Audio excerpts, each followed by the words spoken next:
Welcome back to an episode-by-episode review of Guillermo del Toro's Cabinet of Curiosities. Today we're going to go over episode 5, Pickman's Model, directed by Keith Thomas. As far as ratings and reviews go for this one, it's really difficult for me. I think I'm going to have to drop it into a 3-star overall review. The issue for me is that visually, this is a 5 out of 5. I think the visuals go hard on this. It has a lot of things I loved and appreciated, like the whole moving pictures, the visual, the pictures themselves were quite stunning. The practical effects as far as some of the self-mutilation and self-harm and how that was depicted, all of that was so good. Also, the aging from young men in school to 10 years, maybe 20 years down the line. I can't remember how far the time jump is right now. I liked that too. I thought they did a good job with the younger man, older man kind of look. But the story in this one's probably only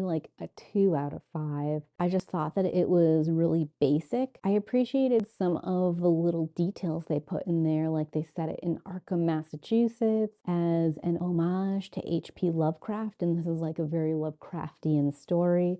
But I think something I learned in watching this is where cosmic horror is supposed to give you this fear and sense of madness and incomprehension, you can write that in these beautiful, descriptive, interesting prose, and I can imagine it in my head. But if you show me the thing that's supposed to cause the madness and it's not even spooky, it's just interesting or compelling, then that's very difficult. So the premise here is this artist Pickman is drawing these very disturbing drawings, and looking at them too long drives you mad. But we get a lot of looks at his paintings and imagery, and I just think it's beautiful and goth and fun. And especially some of the work they did to make it look like the pictures are moving is just really beautiful, stunning work. Loved every second of it. But I wasn't scared, and I certainly didn't understand why it was driving people mad or how it was a gateway into another world. So I think the visual medium itself, even though they did a lot of interesting things with it, actually doesn't work well for this story.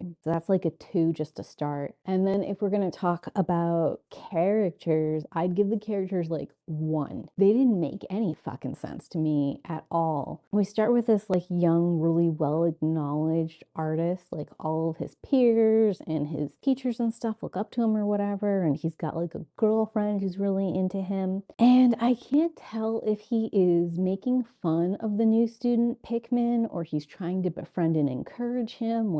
Their relationship doesn't make sense to me. Is he bullying the guy? Is he jealous of the guy? Is he just curious? I don't know. And that never gets sorted out very well. And part of it is that Pickman is very socially awkward. He's older than the other guys. He's clearly massively talented and also disturbed. So interacting with him is kind of a challenge, and it doesn't feel like our protagonist has the social skills or grace to handle that in any kind of meaningful way. Also, the accents that all of these characters have is very distracting.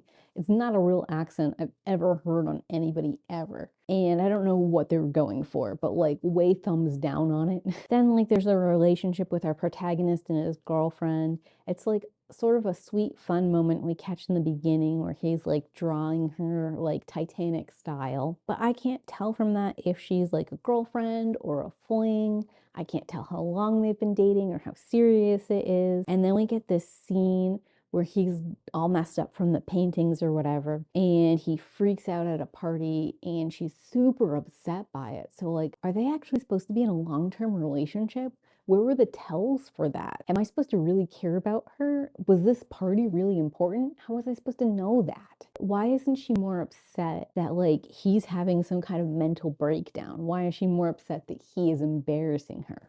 All of these parts made no freaking sense to me.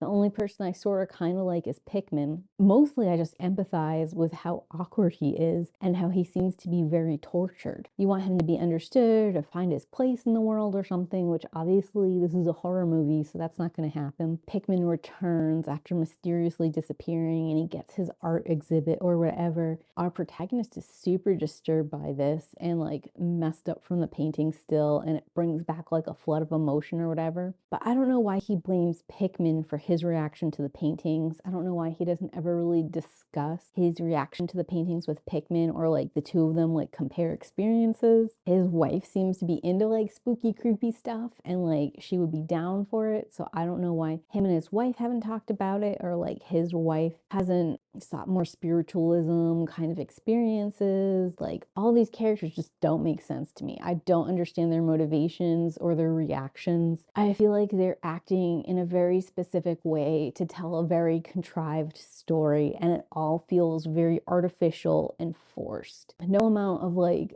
beautiful interior design on the housing, these beautiful etched glass doors, these stunning paintings. Like someone went to town on the special effects and the artwork and the house design and all of that stuff. And it looks so good. And I spent a lot of time like rewinding and freeze framing and looking at it and really getting my fill and enjoying it, like looking at the manor and its finery, and then pausing it when we go and see the manor and it's all like dilapidated and falling apart. There's this really cool actual monster we see. There's all this really cool imagery that I'm really into and really enjoying, and feels very atmospheric and interesting and impressive. But then it's all surrounded by this story that's a hot mess. It doesn't work in a visual medium. The characters don't make any fucking sense. Just like, what's going on in here? I'm almost mad to put this at 3 stars, because this is not as good as Graveyard Rats was as far as storytelling goes, but I think visually this has it so much better than Graveyard Rats. I'm very conflicted.